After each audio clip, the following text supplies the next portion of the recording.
Welcome to an amazing interview I was lucky enough to do with Mr. Urban with hot questions and even hotter wings. To this episode, we talked all about the responsibilities of being a principal and jobs he had before that with some really fun and funny stories.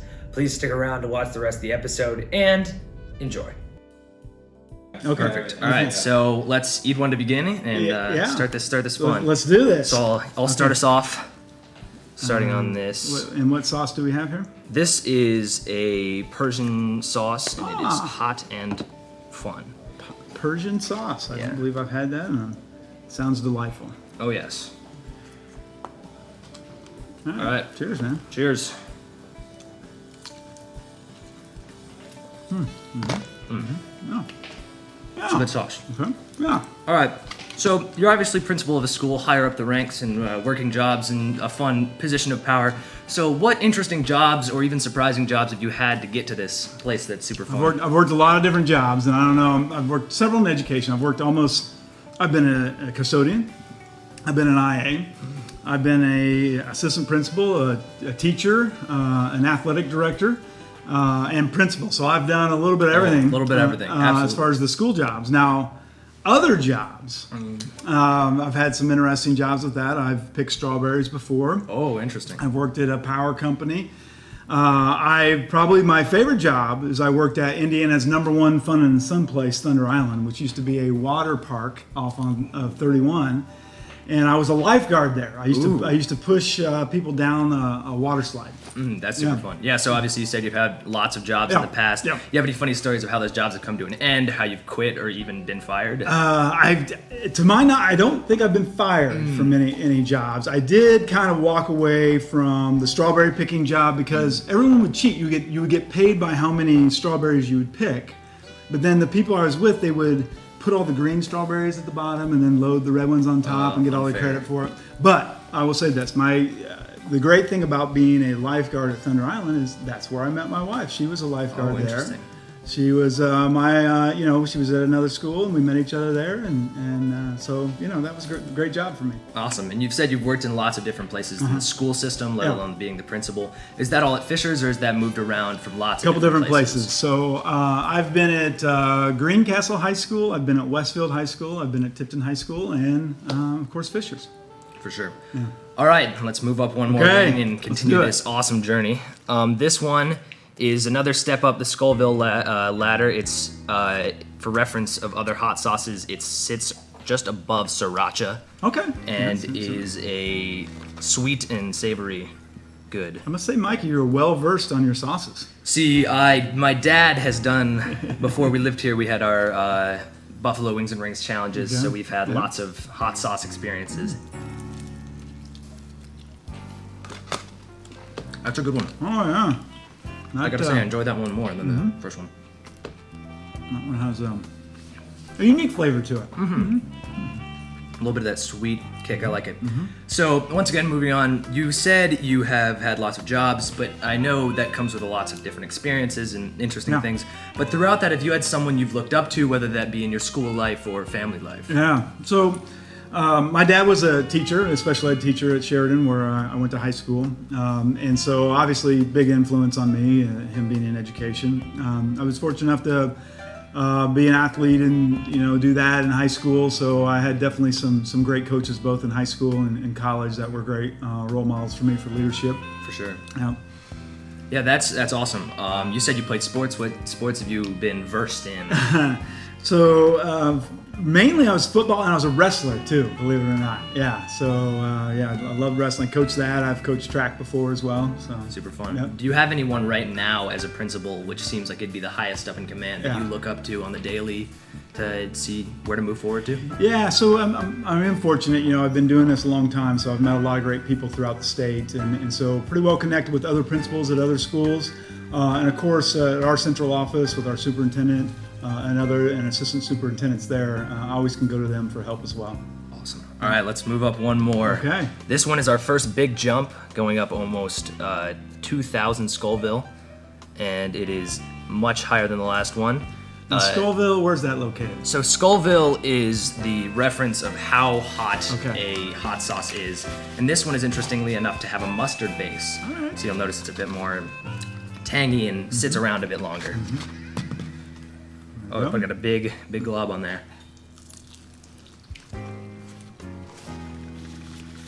Now, what's the name of that again?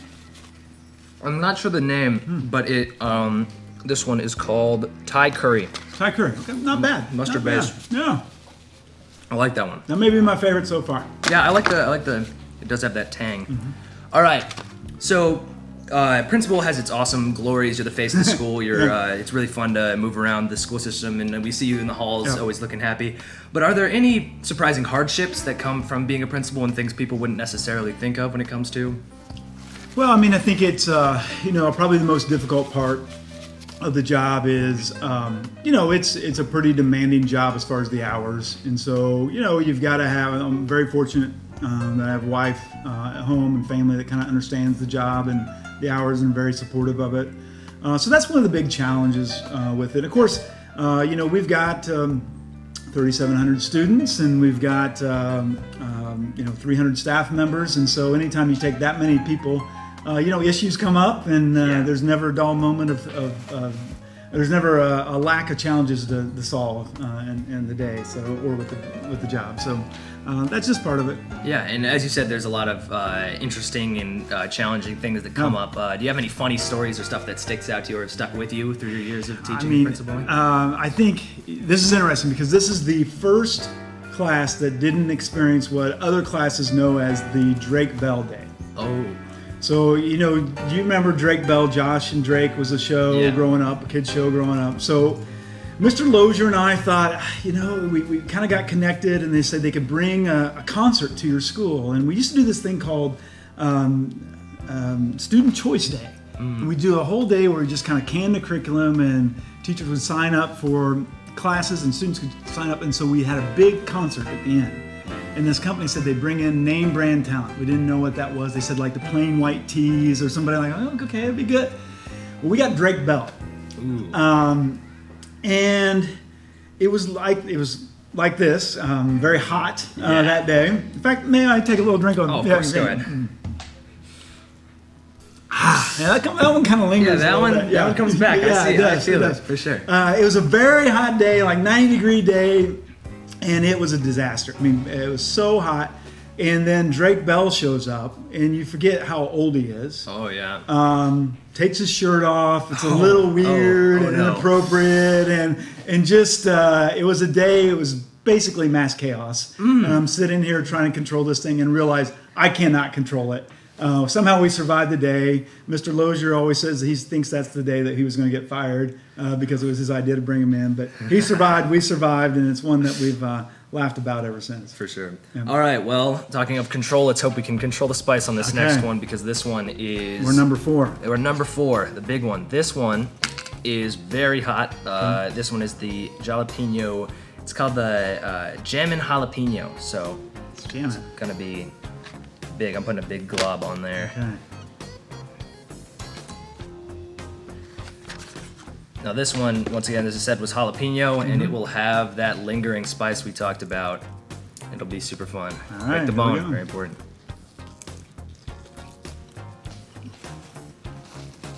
Another one of those sweet ones. Okay. All right. So, as I mentioned earlier, you're the principal and you're the face of the school, and you're the face of this big, as you said, over 3,000 students, super fun community. But is there anything, like the stress of being a principal, is there anything that affects you personally on a daily basis that's just hard when it comes to being a principal? Yeah, I mean, it's tough. I mean, you have relationships with staff and students, and obviously you want the best for them, and we all deal with just life, right? And the weight of that sometimes can be tough, just knowing what other people are dealing with, what some of our students are dealing with, what some of our staff are dealing with, just in their personal lives.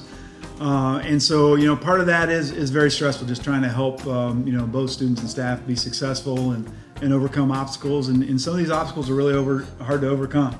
Yeah. And so you're doing okay over there? Yeah. Okay. All right. Just sweating a little bit. Just making sure. Yep. That part is stressful.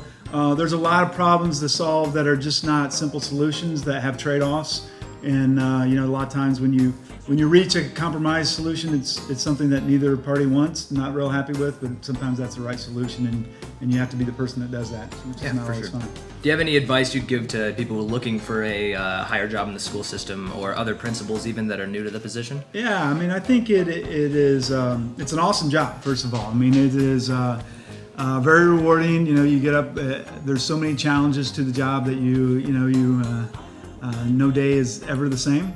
And so, but I just think you just have to really get a lot of rewards from seeing people excel and kind of progress, and knowing that if you can play a small role in that, that's very rewarding.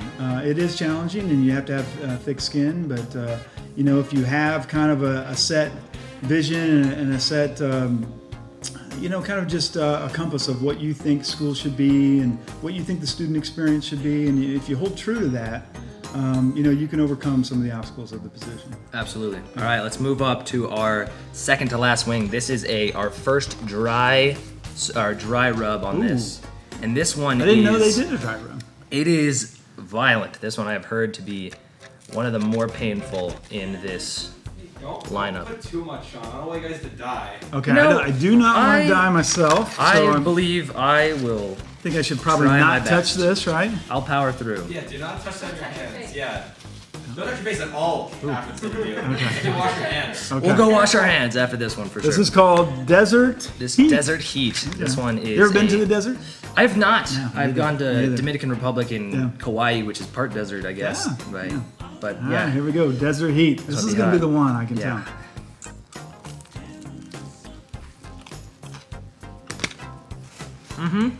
Yup. No?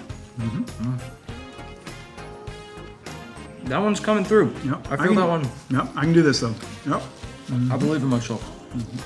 All right. We have a section in our show called Name That Gram, Name that where we gram. pull a picture out of social media, and you can explain this situation or whatever the story that goes along with this one. Okay. And I'll give you this one now. This one is a picture on the 35-yard line. It's a picture 35-yard line on our homecoming dance.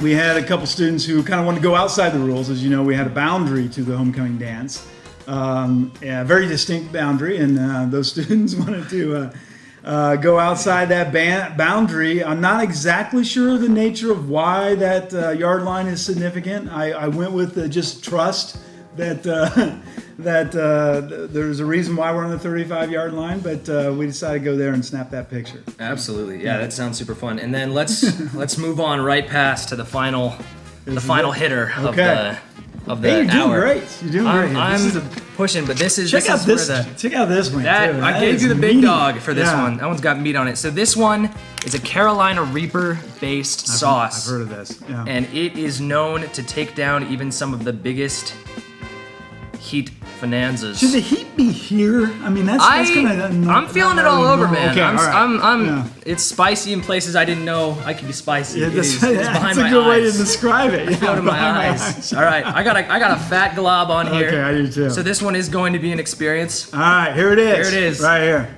All right, we're in this together. Carolina Reaper.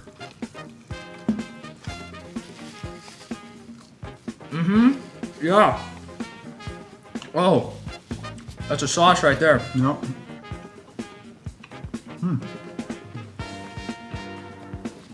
All right, let's move on. Final question to be here.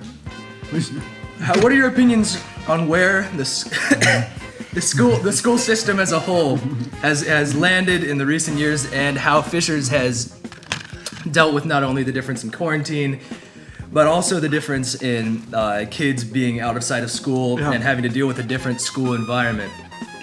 Well, it's a great question. I thought this year especially would kind of be a referendum from the students on Pardon me. Just how we felt about school based on last year with the quarantines, and I didn't know how students would want to connect with school. We kind of maybe we withdrew a little bit, and I must say I'm very proud of our students. I'm proud of our staff. Just the energy that students have brought back to the school, the desire to connect, the engagement in clubs, tiger cage, classrooms is comparable to what we saw our very first year when we opened the doors here at Fisher's. And I was worried. I was worried that maybe students would just say, I'm going to withdraw. I'm kind of over this, but they haven't. And a lot of credit to our students and our staff for kind of bringing that energy back. And it's great to have students back in the building. Absolutely, and you've talked about this idea of connection. Yep. And I've heard it a lot through the school and through the school's messages. How has Fisher's itself pushed for this new idea of connection and reconnection from this previous period of not being together? Yeah, so I think we've been very intentional about, and you think about our new structures, the block schedule, targeted instruction. Mm-hmm. You can wipe your brow there if you need to. I feel it. It's just watch your hands. Yeah, I'm not the dangers. Let's not put it in the eyes. Block schedule, targeted instruction, employability, all those things are intentionally designed to get one-on-one time with teachers, right? Absolutely. And we know by doing that, we can start to build sense of belonging, we can start to build connection, and we can start to build that kind of environment where we know students can flourish. Absolutely. And that's all I have for today. Thank you so much for doing this with we me. made it! We survived! I'm gonna finish this off with just one more bite of this Carolina Reaper sauce. Let's do it. Pause. Wait, hold on. Okay, just go for it. All right. Hey, I cannot be outdone here. I'll go there with you. I got you. Absolutely. And before that hits and I'm still able to talk, thank you absolutely for doing this with me. All right, nice thank you. saucy handshake That's there. right. No, that was great. Absolutely. Thank you so much.